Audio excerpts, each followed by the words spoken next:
Nasiib iyo Ayaan iyo Mustaqbal Ifaya ayaa waxaa u soo baxay gabdhaha matalaya xulka qaranka dalkeena Soomaaliya kuwaas oo nasiib u yeeshay in ay matalaan xulka qaranka Soomaaliya markoodii ugu horeeyay.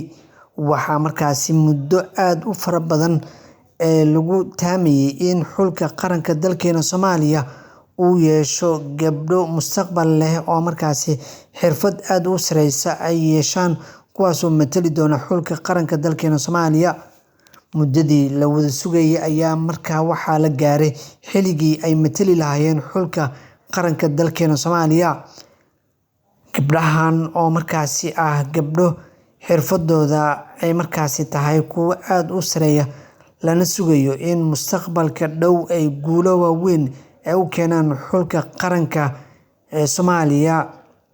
Waxaana markaasi ku jira hab cusub oo markaasi loo tababaray kuwaas oo hadaf iyo miro dhal ka keeni kara xulka qaranka Soomaaliya ee gabdhaha dalkeena. Waxaana ka muuqata markaasi dadaal iyo firfircooni iyo guul aad u weyn oo markaasi laga sugayo. Dhowaan ayay ka qayb gali doonaan tartanka xulka gabdhaha ee kubadda cagta ee dalkeena Soomaaliya. Inta ka horeysa waxa ay markaasi sameyn doonaan kulamo tijaabo ah oo ay markaasi la ciyaari doonaan qaar ka mid ah wadamada deriska nahay. Xulkeena ayaa dhowaan ka qayb gali doona tartan aad u xiiso badan oo la sugayo, waxaana hadda socda ololihii lagu diyaar garoobi lahaa.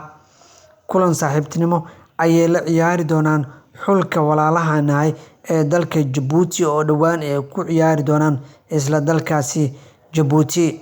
Waxaa la filayaa in kulamo kale oo waaweyn oo saaxiibtinimo tijaabo ah ay sameyn doonaan iyagoona tartanka dhowaan ka dhici doona dalka Afrika ay kaga qayb gali doonaan gabdhaha markaasi da'da yar ee xulka qaranka Soomaaliya ay yeeshaan. Dadaalo fara badan ayaa lagu bixiyay sidii ay markaasi loo diyaarin lahaa xulkan, waxaana lagu bixiyay waqti iyo tababaro joogto ah kuwaas oo markaasi ay siiyeen madaxda ugu sareysa ee kubadda cagta ee dalkeena Soomaaliya kuwaas oo ay u qabteen macallimiin heerkooda sareeya. Ciyaartoyda xulka gabdhaha ee kubadda cagta dalkeena Soomaaliya ayaa dhowaan waxa ay markaasi helayaan dhiirigelin oo lagu dhiirigelinayo iyaga oo markaasi la doonayo in guulo ay ka gaaraan. Waxaana dhowaan loo sameeyay xaflado iyo soo dhaweyno iyo ballanqaadyo aad u fara badan ay ka helayaan mas'uuliyiinta isboortiga kuwa ugu sareeya ilaa iyo heer naadi iyo sidoo kale xiriirka kubadda cagta ee dalkeena Soomaaliya. Marka laga soo tago dhiirigelinta iyo sidoo kale tababaridda xulka la siiyo, waxay markaasi muujinaysaa dadaal aad u fara badan. Maxaa laga filan karaa kulamada hordhaca ah ee ciyaari karaan kulamada saaxiibtinimo xulka kubadda cagta ee gabdhaha ee qaranka dalkeena Soomaaliya? Inta badan waxaa laga sugayaa in ay markaasi ka soo bixi karaan natiijo aad u sareysa kuwaas oo laga sugayo in guulo ay markaasi ka soo gaaraan tartamada fooda ku soo leh iyo sidoo kale kulamada tijaabada ah ee xulka qaranka ee gabdhaha dalkeena Soomaaliya ee dhowaan ay yeelan doonaan. Waxa ay markaasi yihiin kuwa markaa daneynaya in rajo wanaagsan ay ka soo laabtaan tartamada oo idil ee qaaradda Afrika. Waxa ay markaasi muujiyeen dadaal iyo adkeysi iyo sidoo kale u dhowr adeegida hawsha idman ee loo xil saaray xulka gabdhaha kubadda cagta dalkeena Soomaaliya.